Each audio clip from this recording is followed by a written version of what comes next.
Hi, Lankan in Israel YouTube නාලිකාවට නැවතත් ඔබව සාදරයෙන් පිළිගන්නවා.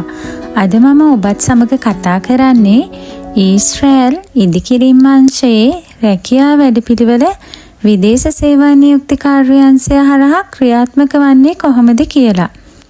තවමත් ඔබ මගේ YouTube නාලිකාව subscribe කරලා නැත්නම් subscribe කරලා ළඟ තියෙන bell icon එක touch කරලා notification එක on කරගන්න කියලා මතක් කරන ගමන් අපි දැන් යමු වීඩියෝ එකට.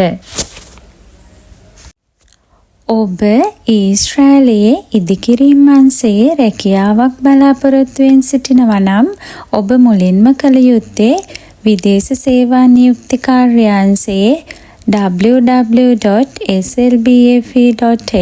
වෙබ් අඩවියට පිවිස තමන් විසින්ම ලියාපදිංචි වීම. එසේ ලියාපදිංචි වූ අයදුම්කරුවන් තමන් පදිංචි ප්‍රදේශයට අදාළ විදේශ සේවා නියුක්ති කාර්යාංශයේ පළාත් කාර්යාලයට ගෙන්වා ඔවුන්ගේ සුදුසුකම් පරීක්ෂා කිරීම සිදු කරනවා. ඉන්පසු සුදුසුකම් සපුරා ඇති අයදුම්කරුවන්ගේ විස්තර ඇතුළත් දත්ත පද්ධතියක් කාර්යාංශය විසින් සකස් කරනවා. ඉන්පසු ඔවුන් ණයට ආයතනයට ගෙන්වා මৌলিক ස්කිල් පරීක්ෂාව සිදු කරන්නේ ඉන් අනතුරුවයි. ඉන්පසු එයින් සමත් වන අයගේ නාම ලේඛනය ඊශ්‍රායලයේ පීබා ආයතනයට යොමු කරනවා. පීබා ආයතනයේ මගින් අනුමත කරන ලද අයදුම්කරුවන් සඳහා ඊශ්‍රායල් නියෝජිතයින් විසින් ණයට ආයතනය තුළදී අවසන් වෘත්තීය සුදුසුකම් පරීක්ෂාව සිදු කරනවා. ඉන් සමත් වන අයගේ නාම ලේඛනය කාර්යාංශය විසින්ම පීබා ආයතනයට යොමු කරනවා. මෙම නාම ලේඛනය පීබා ආයතනය විසින් ලොතරැයි ක්‍රමයට ඇතුළත් කරනවා. ඉන් සමත් වන හා අසමත් වන අයදුම්කරුවන්ගේ නාම ලේඛනය විදේශ සේවා නියුක්ති කාර්යාංශයට යොමු කරනවා.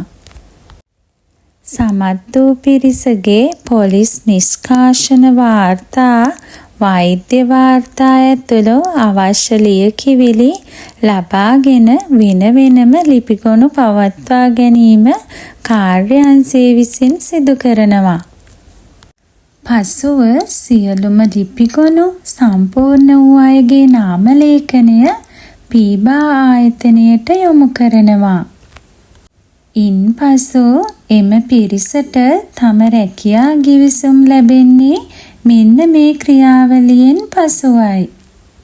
ඔබත් ඊශ්‍රායල් රාජ්‍යයට ඉදිකිරීම් අංශයෙන් සේවය කරන්න යන්න කැමැත්තෙන් ඉන්නවා නම් මෙන්න මේ විදියට විදේශ සේවා නියුක්ති කාර්යාංශය හරහා ලියාපදිංචි වී ඔබගේ රැකියා සිහිනය සැබෑ කරගන්න.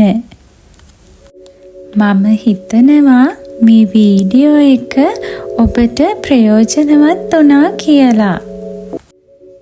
ඉතින් මේ වගේ තොරතුරු දැන ගැනීමට Lankan in Israel YouTube channel එක subscribe කරලා තියාගන්න. ඒ වගේම like කරලා comment කරලා යාළුවෝ අතර share කරගන්න. නැවතත් මේ වගේ උපකාරක වීඩියෝකින් ඔබ හමුවට එන්නම්. ඔබට සුබ දවසක්.